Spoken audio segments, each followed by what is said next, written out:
Dylan Thomas, A Child's Christmas in Wales.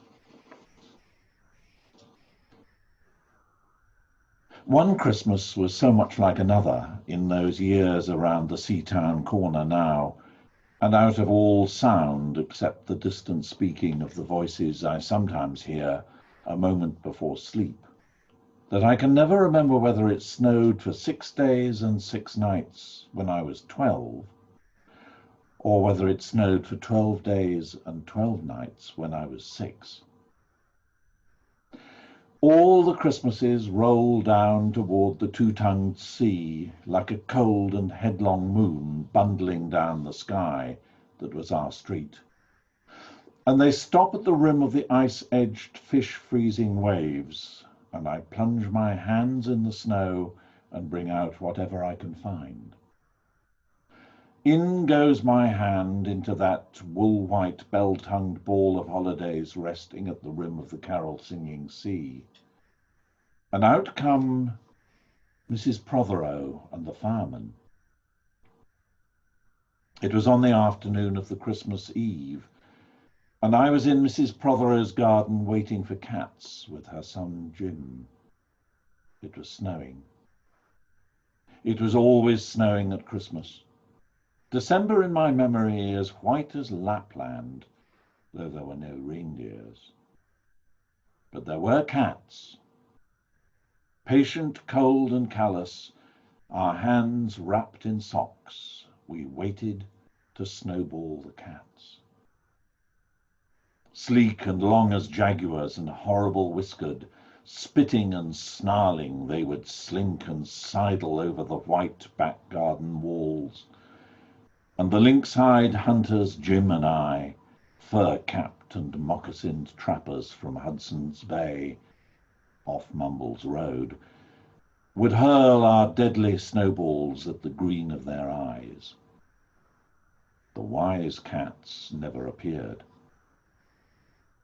We were so still, Eskimo-footed Arctic marksmen in the muffling silence of the eternal snows, eternal ever since Wednesday, that we never heard Mrs. Prothero's first cry from her igloo at the bottom of the garden, or if we heard it at all, it was to us like the far-off challenge of our enemy and prey, the neighbour's polar cat.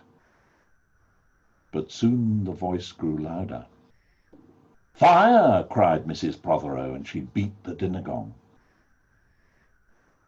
We ran down the garden with the snowballs in our arms towards the house, and smoke indeed was pouring out of the dining room, and the gong was bombulating, and Mrs. Prothero was announcing ruin like a town crier in Pompeii. This was better than all the cats in Wales standing on the wall in a row. We bounded into the house, laden with snowballs, and stopped at the open door of the smoke-filled room. Something was burning all right. Perhaps it was Mr. Prothero, who always slept there after midday dinner with a newspaper over his face. But he was standing in the middle of the room saying, "A fine Christmas," and smacking at the smoke with a slipper. "Call the fire brigade," cried Mrs. Prothero as she beat the gong. "They won't be there," said Mr. Prothero. "It's Christmas." There was no fire to be seen, only clouds of smoke, and Mr. Prothero standing in the middle of them, waving his slipper as though he were conducting. "Do something," he said. And we threw all our snowballs into the smoke. I think we missed Mr. Prothero, and ran out of the house to the telephone box. "Let's call the police as well," Jim said, "and the ambulance. And Ernie Jenkins, he likes fires." But we only called the fire brigade, and soon the fire engine came, and 3 tall men in helmets brought a hose into the house, and Mr. Prothero got out just in time before they turned it on. Nobody could have had a noisier Christmas Eve. And when the fireman turned off the hose and was standing in the wet, smoky room, Jim's aunt, Miss Prothero, came downstairs and peered in at them. Jim and I waited very quietly to hear what she would say to them. She said the right thing, always. She looked at the three tall firemen in their shining helmets, standing among the smoke and cinders and dissolving snowballs, and she said, "Would you like anything to read?" Years and years ago, when I was a boy, when there were wolves in Wales and birds the colour of red flannel petticoats whisked past the harp-shaped hills, we sang and wallowed all night and day in caves that smelt like Sunday afternoons in damp front farmhouse parlours, and we chased, with the jawbones of deacons, the English and the bears, before the motor car, before the wheel, before the Duchess of Haste horse, when we rode the daft and happy hills bareback. It snowed and it snowed. But here a small boy says, "It snowed last year too. I made a snowman and my brother knocked it down, and I knocked my brother down, and then we had tea." But that was not the same snow, I say. Our snow was not only shaken from whitewash buckets down the sky. It came shawling out of the ground and swam and drifted out of the arms and hands and bodies of the trees. Snow grew overnight on the roofs of the houses like a pure and grandfather moss, minutely ivied the walls, and settled on the postman, opening the gate like a dumb, numb thunderstorm of white, torn Christmas cards. Were the postmen then, too? With sprinkling eyes and wind-cherried noses, on spread frozen feet, they crunched up to the doors and mittened on them manfully. But all the children could hear was a ringing of bells. "You mean that the postman went rat-a-tat-tat and the doors rang?" "I mean that the bells the children could hear were inside them." "I only hear thunder sometimes, never bells." "There were church bells, too." "Inside them?" No, no, no, in the bat-black snow-white belfries, tugged by bishops and storks. And they rang their tidings over the bandaged town, over the frozen foam of the powder and ice cream hills, over the crackling sea. It seemed that all the churches boomed for joy under my window, and the weathercocks crew for Christmas. Get back to the postmen. Oh, they were just ordinary postmen, fond of walking and dogs and Christmas and the snow. They knocked on the doors with blue knuckles. Ours has got a black knocker. And then they stood on the white welcome mat in the little drifted porches and huffed and puffed, making ghosts with their breath, and jogged from foot to foot like small boys wanting to go out. And then the presents. And then the presents, after the Christmas box, and the cold postman with a rose on his button nose tingled down the tea-tray slithered run to the chilly glinting hill. He went in his ice-bound boots like a man on fishmonger's slabs. He wagged his bag like a frozen camel's hump, dizzily turned the corner on one foot, and by God he was gone. Get back to the presents. There were the useful presents, engulfing mufflers of the old coach days, and mittens made for giant sloths, zebra scarfs of a substance like silky gum that could be tug-of-warred down to the galoshes, blinding tam-o'-shanters like patchwork tea-cozies, and bunny-suited busbies, and balaclavas for victims of head-shrinking tribes. From aunts who always wore wool next to the skin, there were moustached and rasping vests that made you wonder why the aunts had any skin left at all. And once I had a little crocheted nose bag from an aunt now, alas, no longer whinnying with us, and picture books in which small boys, though warned with quotations not to, would skate on Farmer Giles's pond and did and drowned, and books that told me everything about the wasp, except why. Go on to the useless presents. Bags of moist and many-coloured jelly babies, and a folded flag and a false nose and a tram conductor's cap and a machine that punched tickets and rang a bell. Never a catapult. Once, by mistake that no one could explain, a little hatchet. And a celluloid duck that made, when you pressed it, a most unduck-like sound, a mewing moo that an ambitious cat might make wished to be a cow, and a painting book in which I could make the grass, the trees, the sea, and the animals any colour I pleased. And still the dazzling sky-blue sheep are grazing in the red field under the rainbow-billed and pea-greened birds. Hard-boileds, toffee, fudge, and all sorts, crunchies, cracknels, humbugs, glaciers, marzipan, and butter Welsh for the Welsh. And troops of bright tin soldiers who, if they could not fight, could always run. And snakes and families and happy ladders and easy hobby games for little engineers, complete with instructions. Oh, easy for Leonardo. And a whistle to make the dogs bark, to wake up the old man next door, to make him beat on the wall with his stick to shake our picture off the wall. And a packet of cigarettes.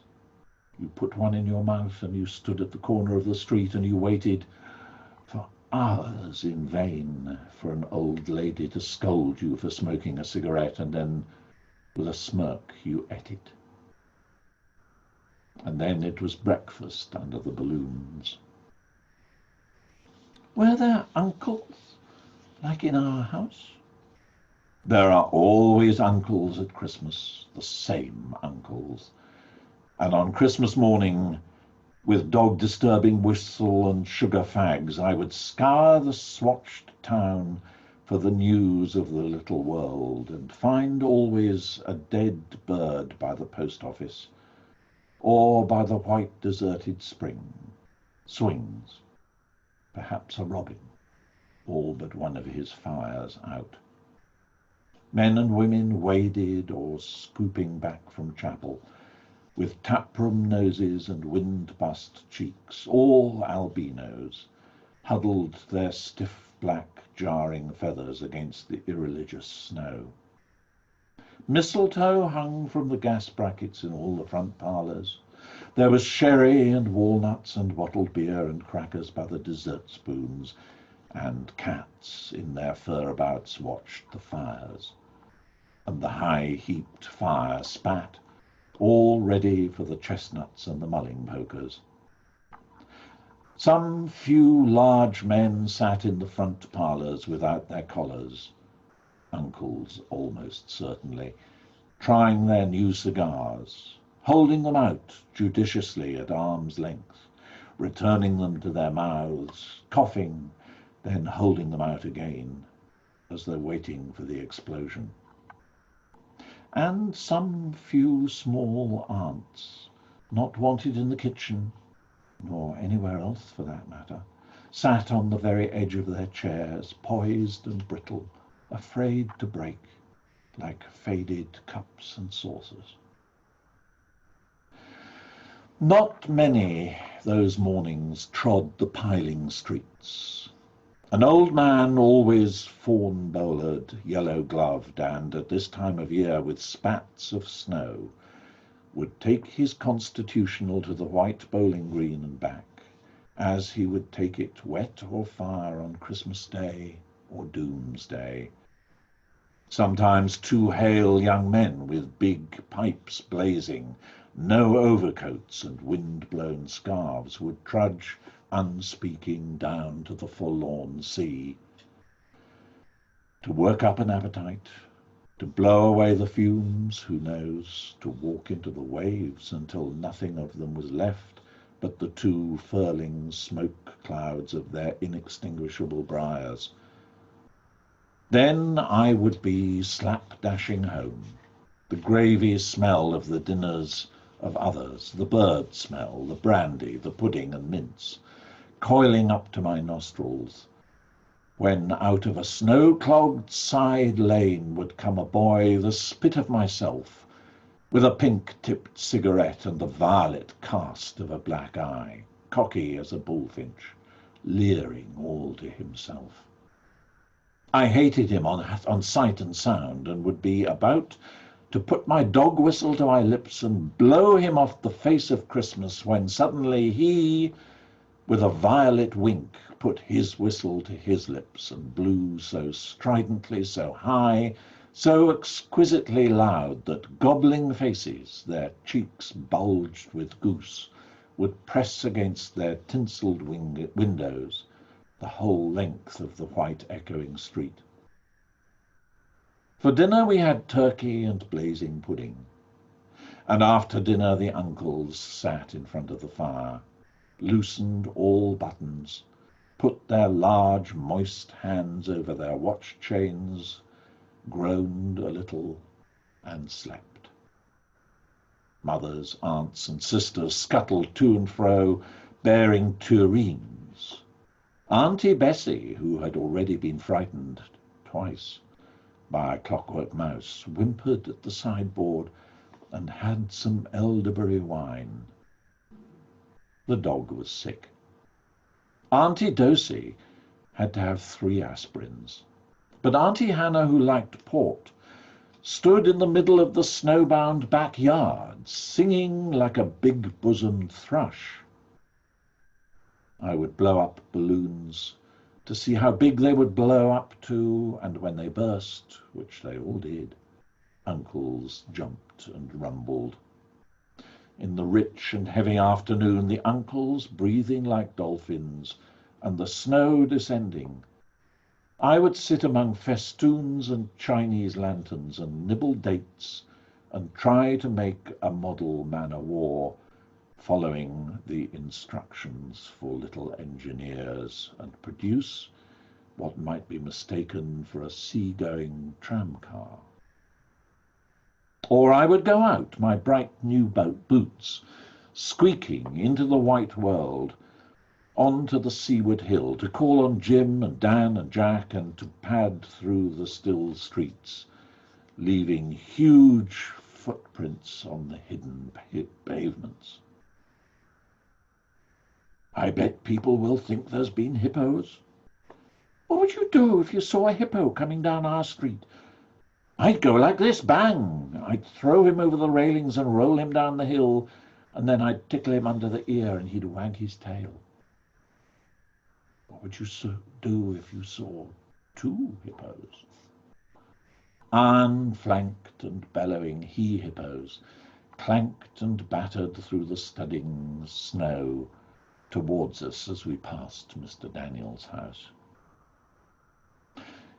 Let's post Mr. Daniel a snowball through his letterbox. Let's write things in the snow. Let's write Mr. Daniel looks like a spaniel all over his lawn.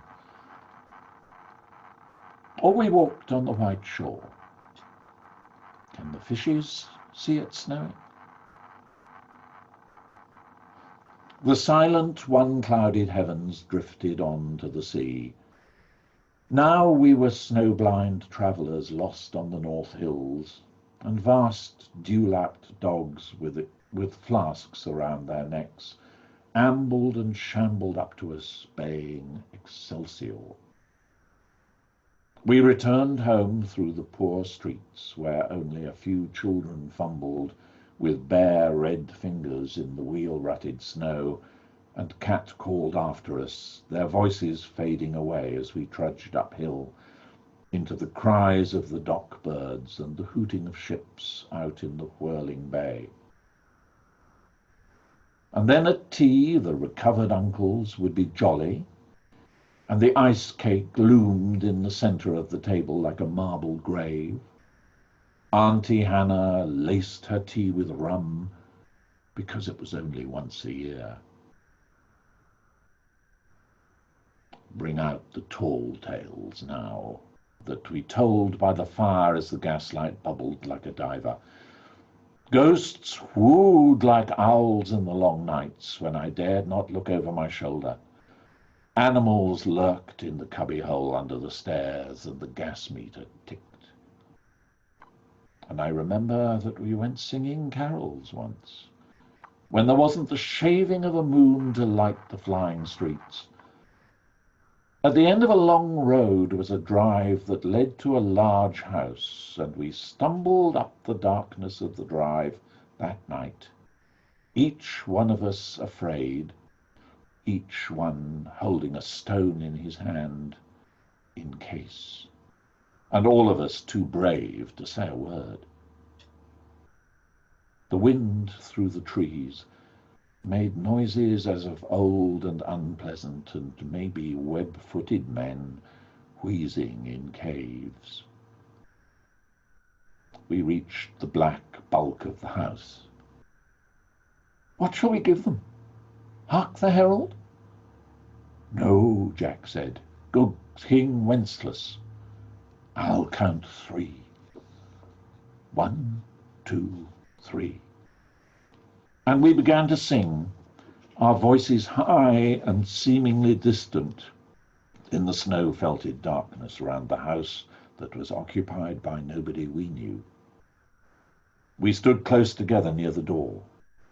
Good King Wenceslas looked out on the feast of Stephen.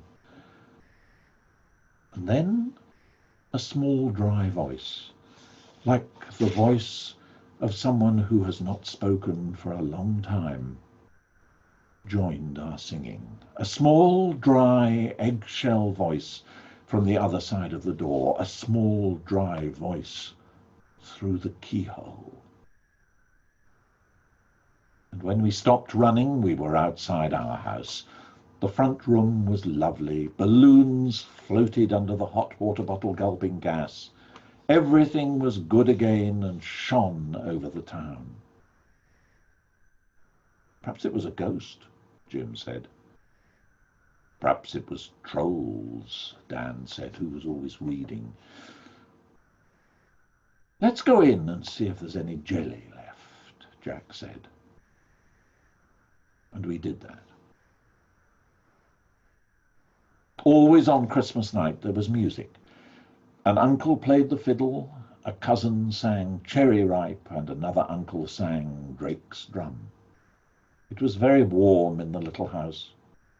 Auntie Hannah, who'd got onto the parsnip wine, sang a song about bleeding hearts and death, and then another in which she said her heart was like a bird's nest. And then everybody laughed again, and then I went to bed. Looking through my bedroom window out into the moonlight and the unending smoke-coloured snow, I could see the lights in the windows of all the other houses on our hill, and hear the music rising from them up the long, steady falling night. I turned the gas down. I got into bed. I said some words to the close and holy darkness, and then I slept.